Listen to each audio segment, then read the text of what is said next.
Hi guys, and today we're going to be looking at the Pimoroni Tiny 2040 and comparing it to the Raspberry Pi Pico.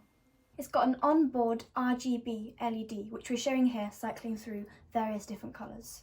Compared to the Pico, which has a green onboard LED.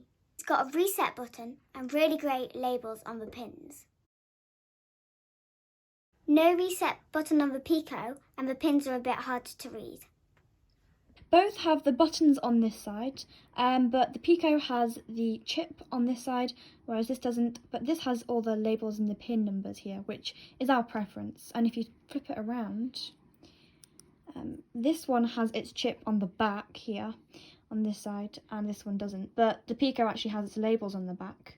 The Pico has a micro USB socket, whereas the Tiny has a USB-C socket, which we prefer.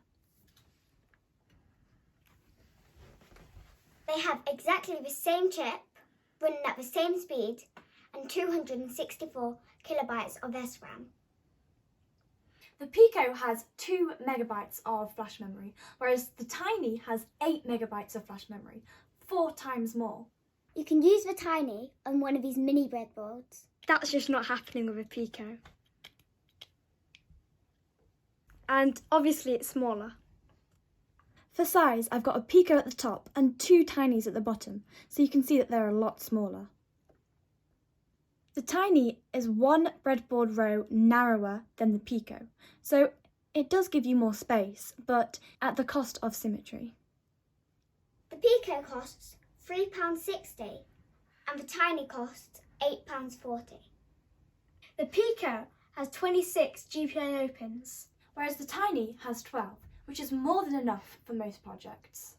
Pico has 3 analog pins. The Tiny has 4. For serial communication, both have 2 I2C, 2 UART, and the Pico has 2 SPI, whereas I'm not sure, my gut tells me the Tiny has 2 as well, but the documentation says that it only has 1, so I'm not quite sure. Please do leave a comment in the comment section down below if you know.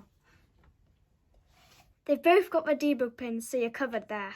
Software-wise, everything seems to work. We've tested MicroPython, CircuitPython, C, everything works the same as it does on the Pico, which is really good. It's also super cute, really tiny and adorable. Highly recommend. Also, just a quick note, when you're soldering onto the contacts, I don't know if you can see, we had a bit of a hard time. It doesn't really solder as well as we're used to, so we just put some rubbing alcohol on, and it did the job. Yeah, on the contacts there. So yeah. What do you guys think of it? I quite like it. It's so adorable and cute, you know. I love that. I prefer the Tiny more than the Pico. Yeah. Yeah. So it's very cool. I like the reset button as well. And the snazzy LED. It's very good. LED is quite cool, yeah. Yeah, it is. A lot better. So it comes very highly recommended, and we've already got a lot of ideas of what we're going to use it for, what specifically in a stealth project. As always, we really hope you like this video. Please do give it a thumbs up and tell your friends to subscribe to us if you enjoy this video and you think that they'll enjoy our videos.